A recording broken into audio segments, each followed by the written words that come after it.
It used to be that Google reports were really cool because not only were they free, but they gave you a lot of detail about the search terminology that drove the traffic to your website, which really helped marketing executives make decisions about what to optimize for and what was actually working on their search engine marketing campaigns. So around the end of 2011, Google was going under some issues with privacy rights and things like that. And one of the things they decided to do was they said anybody who's logged into a Google product, whether that's Gmail or YouTube or zillions of other things that they have, we will no longer include their information about the search terms that they use to get to a particular website. And so what they did was they started saying, we're not going to provide that information.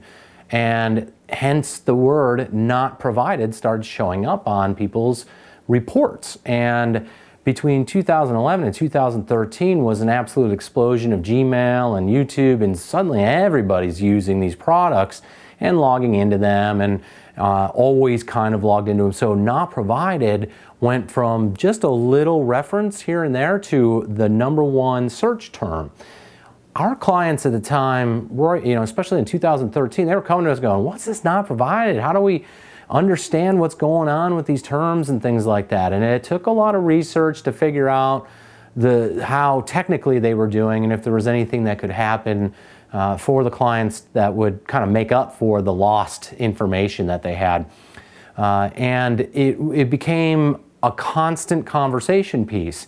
The clients would want to know, you would answer them, then other clients would want to know, and prospects, and so on and so forth. So we really thought this would make an interesting explainer video.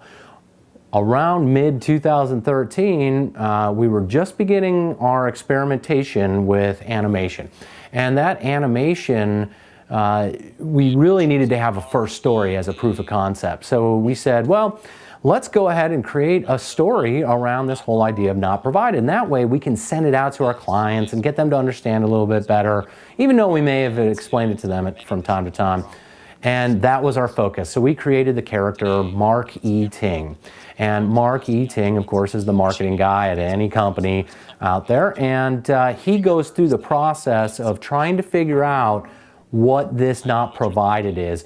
And our whole goal was to take something that was kind of complicated to understand and really boil it down into a way that any marketing executive, anybody frankly, could understand why it was happening. And you do that with a combination of what's being said and what you show visually on the screen. And when you animate that, it actually adds to the entertainment value of it. So we created this first proof of concept video called Mark E. Ting, and he explained that idea of not provided.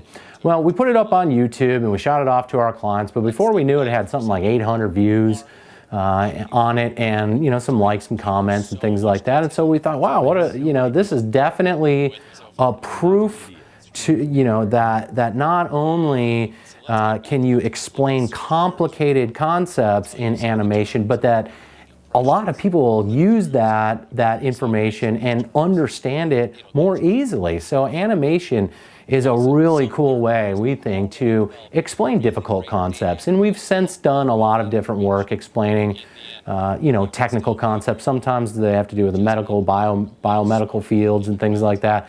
And it really does help in pushing out ideas in a way that people can understand. So that was how Mark E. Ting, the video got made.